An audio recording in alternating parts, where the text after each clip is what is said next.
नमस्कार मेरे प्यारे दोस्तों। ये कुछ समय पहले की ही बात है जब मैं अपने घर से बाहर निकल रही थी तो कुछ बच्चे मेरे घर के सामने मौजूद एक खाली मैदान में खेल रहे थे। मैं जैसे ही उनके पास गई तो वे मुझसे अपने साथ खेलने की जिद करने लगे। मुझे तो देरी हो रही थी लेकिन फिर भी उनका मन रखने के लिए मैं उनके साथ थोड़ी देर खेलने के लिए मान गई। गर्मी बहुत तेज थी तो बस 5 ही मिनट में मैं पसीने से तर हो गई थी, लेकिन उसी पसीने से नहाए बच्चों को गर्मी का जरा भी एहसास नहीं था। खेल में भागते भागते जब मैं बहुत थक गई तो मेरी नज़र मैदान में उगे हुए छोटे घास और खरपतवार के कुछ पौधों पर पड़ी। मैं चुपचाप बैठकर कुछ देर बस उनकी ओर देखती रही और अंत में उन सूखे गर्मी की आग में झुलसते सबके पैरों तले रौंदे जा रहे उन खरपतवारों ने मुझे ये सिखा दिया कि मैं कितनी खुशनसीब हूँ, कितनी किस्मत वाली हूँ कि कम से कम मेरा जन्म एक इंसान के रूप में तो हुआ है। मेरे प्यारे दोस्तों, इसी बात से शुरू करती हूँ मैं हमारी आज की कहानी और रोंडा बर्न द्वारा लिखी गई किताब द सीक्रेट के एक और amazing secret, the power of gratitude. इसको हिंदी में हम कहते हैं आभार व्यक्त करना और उर्दू में किसी चीज़ के प्रति शुक्रगुजार होना। आज हम द सीक्रेट के इस सफ़र में एक कदम और आगे बढ़ रहे हैं। दोस्तों, अभी जो मैंने आपको एक छोटी सी कहानी सुनाई थी वो कहानी अभी ख़त्म नहीं हुई है। उस कहानी का अंत जानने से पहले ये जानना ज़रूरी है कि किसी भी चीज़ का आभार व्यक्त करना या उस चीज़ के प्रति शुक्रगुजार होना आखिर कैसे किसी भी चीज़ को हासिल करने में एक अहम भूमिका अदा करता है। मेरे दोस्तों, आप में से मेरे जितने भी दोस्त इस वीडियो को देख रहे हैं, आप सब के अलग अलग सपने हैं। आप सब अलग अलग चीज़ें मैनिफेस्ट करना चाहते हैं। कुछ की अपने लक्ष्य हैं तो कुछ की अपनी आशाएं हैं। हम सब अपने सपनों से, उस चीज़ से जिसे हम पाना चाहते हैं, उन सब से बहुत प्यार करते हैं। हमारी हर प्रार्थना में हम उस चीज़ के प्रति प्यार प्रकट भी करते हैं। जब भी हम अपने सपनों को पूरा होते विजुअलाइज करते हैं तो अपने आप हमारे चेहरे पर एक मुस्कुराहट आ जाती है। हम दिल से उसे महसूस करते हैं और एक सच्ची आस्था से जुड़कर अपने विजुअलाइज्ड थॉट को, यानी वो विचार जिसमें हमने खुद को सफल होते देखा है, उसे ब्रह्मांड तक पहुंचाते हैं। लेखिका Rhonda Byrne the secret book में कहती हैं कि जब हम किसी चीज़ के प्रति सच्चे दिल से आभार व्यक्त करते हैं, उसे सच्चे दिल से निकले प्यार के साथ अट्रैक्ट करते हैं, तो इस बात की संभावना और बढ़ जाती है कि वो चीज़ आपकी ज़िंदगी में साकार हो जाए। अगर आप इसी वक्त ये ठान लेते हैं कि आपको अपनी ज़िंदगी बदलनी है और अपना हर सपना सच करना है, तो आपको शुरुआत कहाँ से करनी चाहिए? तो इसका सिर्फ एक जवाब है और वो है, आपको ये पता करना है कि वो कौन सा ऐसा काम है जिसे करने में आपको कभी बोझ महसूस नहीं होता, जिसे आप हमेशा से करना चाहते थे, जिसे आप एंजॉय करते हैं, जो आपकी खुशियों का कारण है या जिसके लिए आप शुक्रगुजार महसूस करते हैं। ये कोई भी चीज़ हो सकती है जिसे आप पाना चाहते हो। तो सबसे पहले आपको वो चीज़ या वो काम पता करना है। इससे आपकी एनर्जी और सोच बदलने लगती है। इस प्रैक्टिस से पहले आपका ध्यान इस बात पर फोकस्ड था कि आपके पास क्या नहीं है। आपका ध्यान ढेर सारी शिकायतों और समस्याओं पर फोकस्ड था। लेकिन इस प्रैक्टिस को करने के बाद आप एक नई दिशा में मुड़ जाते हैं। आप उन चीज़ों के लिए शुक्रगुजार होने लगते हैं जिनके बारे में आप अच्छा महसूस करते हैं। आप ग्रैटिट्यूड फील करते हैं। ग्रैटिट्यूड हमें क्रिएटिव एनर्जी से अलाइन रखती है। अगर ये बात आपके लिए नई है तो एक बार इसे ज़रूर अपनी भावनाओं में लाकर देखें। आप पाएंगे कि ये सच है। ग्रैटिट्यूड हम सब के लिए बहुत ज़बरदस्त है।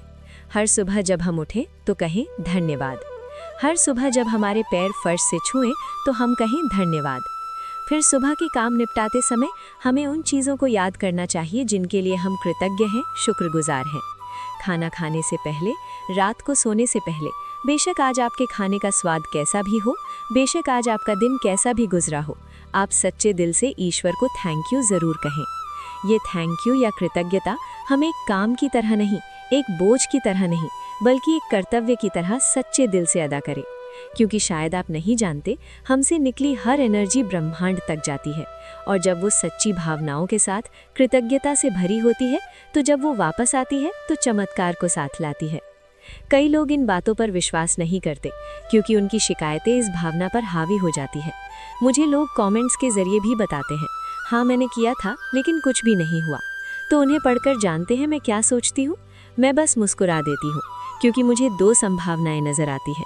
पहली संभावना जल्दबाजी की हो सकती है और दूसरी कि उन्होंने इंतज़ार ही नहीं किया और उस आस्था को तोड़ दिया। अपनी कृतज्ञता को भूलकर जिस शक्ति के प्रति वे कल आभार व्यक्त कर रहे थे, आज उसी की शिकायतें हर जगह करने लगे। द सीक्रेट फिल्म के जरिए जब लेखिका ने आभार व्यक्त करने के इस रहस्य को फिल्माया और ग्रैटिट्यूड के चमत्कार की कहानियां सुनी, तो अगले ही दिन से वो भी इस प्रैक्टिस पर अमल करने लगी। हर सुबह वो तब तक बिस्तर नहीं छोड़ती जब तक कि नए दिन और जिंदगी की सभी अच्छी चीज़ों के लिए कृतज्ञता की भावना महसूस न कर लें। जब वो बेड से उतरती तो पहला पैर फर्श पर रखते हुए कहती थैंक यू, और दूसरा पैर फर्श पर रखते हुए भी कहती थैंक यू। नहाते और तैयार होते समय भी वो थैंक यू कहना या आभार व्यक्त करना नहीं भूलती। इसी तरह वो पूरे दिन में कई बार ईश्वर का आभार व्यक्त करती, और न जाने कैसे उनके सभी काम सही ढंग से अपने आप पूरे होते चले जाते और उन्हें इसका एहसास तक नहीं होता। मतलब कल तक जिस काम के लिए वो थकान और चिड़चिड़ापन महसूस करती थी, आज उन्हीं कामों में उन्हें खुशी महसूस होती। लेखिका कहती हैं कि जब से उन्होंने ग्रैटिट्यूड को अपनी ज़िंदगी का हिस्सा बनाया है, वो अपनी ज़िंदगी में घटने वाली घटनाओं को शक्तिशाली ढंग से आकार दे रही हैं। उस दिन से वो अपनी फ्रीक्वेंसी तय कर रही हैं।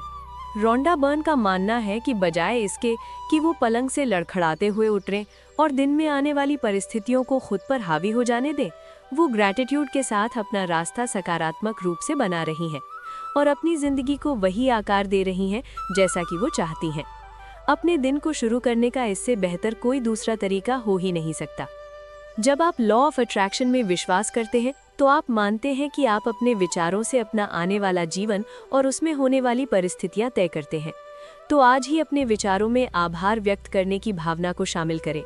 द सीक्रेट बुक में लेखिका ने इस बात को स्वीकार किया है कि कृतज्ञता या आभार के बारे में इतिहास के सभी महान लेखकों और धर्म ग्रंथों ने बात की है। इसी संदर्भ में एक किताब जिसने लेखिका की जिंदगी बदल दी, उसका नाम था the science of getting rich, जिसे वॉलिस वॉटर्स नामक एक महान लेखक ने 1910 में लिखा था। इस बुक में सबसे बड़ा अध्याय कृतज्ञता का ही है। द सीक्रेट फिल्म देखने के बाद शुगरमैन नाम के एक बिजनेसमैन ने रोंडा बर्न को कृतज्ञता की शक्ति से बदले अपने जीवन की कहानी सुनाई। उन्होंने बताया कि इसी कृतज्ञता या ग्रैटिट्यूड से उन्हें वो सारी चीज़ें मिली हैं जिन्हें उन्होंने हमेशा अपने सपनों में महसूस किया था।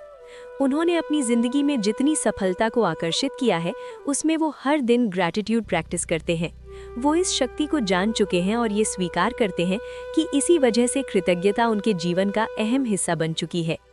लेखिका ने जितना भी पढ़ा है और अपनी जिंदगी में कृतज्ञता के इस रहस्य को इस्तेमाल करके जितना भी अनुभव किया है, उसके अनुसार ये लॉ ऑफ अट्रैक्शन की सफलता में शामिल बाकी रहस्यों में सबसे खास और सबसे सरल है।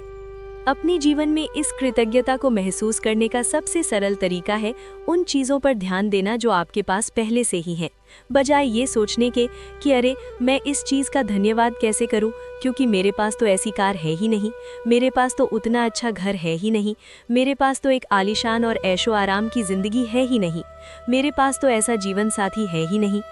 ये नहीं वो नहीं कहकर इस भावना को मारिए मत, बल्कि हर उस चीज़ की सराहना कीजिए जो आपके पास अभी है। याद है आपको वो कहानी जो अभी मैंने आपको थोड़ी देर पहले सुनाई थी? पानी की एक एक बूंद को तरसते सूखे मैदान में जब मैंने घास के उन सूखे पौधों और कुछ खरपतवार से उगे जंगली पौधों को देखा, तो मैंने यही कृतज्ञता महसूस की। मैंने ईश्वर का धन्यवाद दिया, क्योंकि कम से कम मैं वो घास तो नहीं हूँ, जीवन तो उसमें भी है और मुझ में भी, लेकिन मैं अपने आप को उस झुलसती गर्मी से बचाकर हवा में ले जा सकती हूँ, मैं पानी पी सकती हूँ। पर वे बेचारे सूखे पौधे पानी तो दूर, कम से कम ये कामना तो ज़रूर करते होंगे कि आज वो किसी के पैरों तले कम रौंदे जाएं।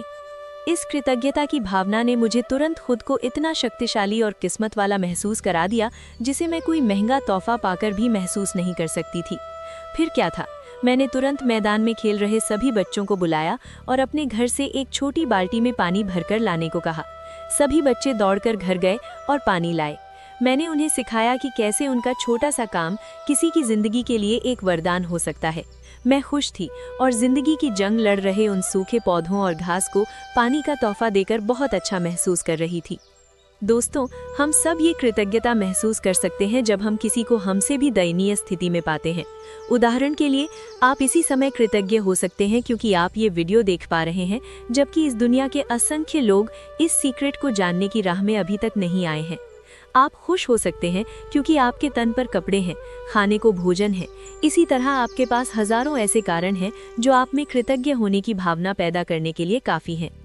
अगर आप पहले से मौजूद चीजों के लिए आभार व्यक्त करते हैं तो आपको अपनी मनचाही चीजें जल्दी मिलने लगती हैं। The science of getting rich के लेखक के अनुसार अपनी जिंदगी में बाकी चीजों को सही क्रम में रखने वाले कई लोग सिर्फ कृतज्ञता की कमी के कारण गरीब बने रहते हैं। अगर आप अपने पास मौजूद चीजों के लिए कृतज्ञ नहीं हैं, तो आपके पास ज्यादा चीजें नहीं आ सकती। क्यों? क्योंकि अकृतज्ञता, जो कृतज्ञता के बिल्कुल विपरीत भावना है, उस अवस्था में जो भावनाएं और विचार आप ब्रह्मांड में भेजते हैं वो सभी नकारात्मक है। ईर्ष्या, जलन, द्वेष, असंतोष और पर्याप्त नहीं होने की भावना। ये भावनाएं आपको वो नहीं दिला सकती जो आप चाहते हैं। ये आपको सिर्फ वही चीजें दिला सकती हैं जो आप नहीं चाहते। यही नकारात्मक भावनाएं आपकी मनचाही चीजों को आप तक पहुंचने से रोकती हैं। उदाहरण के लिए, अगर आप एक नई कार चाहते हैं लेकिन आप उस कार के लिए कृतज्ञ नहीं हैं जो वर्तमान में आपके पास है, तो आप बाहर एक बेहद स्ट्रॉन्ग नेगेटिव फ्रीक्वेंसी भेज रहे हैं। महान वैज्ञानिक एल्बर्ट आइंस्टाइन ने समय, स्थान और गुरुत्वाकर्षण को देखने के हमारे नजरिए में एक नई क्रांति लाई। एल्बर्ट आइंस्टाइन वित्तीय रूप से स्वतंत्र थे, जिसने उन्हें और अधिक सीखने और हासिल करने में समर्थ बनाया। इसी वजह से वो दुनिया के महानतम वैज्ञानिकों में से एक बने और द सीक्रेट को और भी महान बनाने में अपना योगदान दिया। अपनी मनचाही चीज को पाने की प्रक्रिया में आपकी कृतज्ञता जबरदस्त शक्ति भर देती है। बॉब प्रॉक्टर ने हमें जो सलाह दी थी उसे याद करें। उन्होंने कहा था, जब आप जो भी चीज चाहते हैं उसे लिखकर हासिल करना चाहते हैं तो ध्यान रखें कि आप पूरी स्वतंत्रता से लिखें, पूरी तरह खुलकर लिखें, क्योंकि आप सब कुछ पा सकते हैं। जब आप ये भावना महसूस कर लिखते हैं तो सचमुच वो चीज अपने जीवन में आकर्षित करते हैं। ये महसूस कर लिखें कि आप कृतज्ञ हैं हर उस चीज के लिए जो अभी आपके पास है। हर वाक्य को इस तरह शुरू करें, मैं इस वक्त खुश हूँ और कृतज्ञ हूँ क्योंकि। जब आप इस तरह धन्यवाद देते हैं जैसे आपकी मनचाही चीज आपको मिल गई है, तो आप ब्रह्मांड को एक सशक्त संकेत भेजते हैं। हर सुबह सोकर उठते ही सबसे पहले इस नए महान दिन के लिए कृतज्ञता की भावना महसूस करने की आदत डालें। ऐसे महसूस करें जैसे आपकी मनचाही चीज आपके पास पहले से ही मौजूद है। दोस्तों, लेखिका ने कृतज्ञता की गहरी भावनाएं महसूस कर इसके रहस्यों से हमें अवगत कराया है। मैं द सीक्रेट बुक के प्रति कृतज्ञ हूँ और उससे भी ज्यादा कृतज्ञ हूँ आप सब के प्रति जो इस वक्त मुझे सुन रहे हैं। हम सब एक ऐसी टीम बन चुके हैं जो हर पल कृतज्ञता से थिरकती है। ये हमारी जीवन शैली बनकर हम सब के जीवन को खुशियों के नए रंगों से भर दे, ऐसी मेरी कामना है। इस बुक समरी के जरिए द सीक्रेट की इस महान खोज में मेरे साथ चलने के लिए आपका धन्यवाद और आभार मेरे प्यारे। फिर मिलते हैं, तब एक के लिए नमस्कार।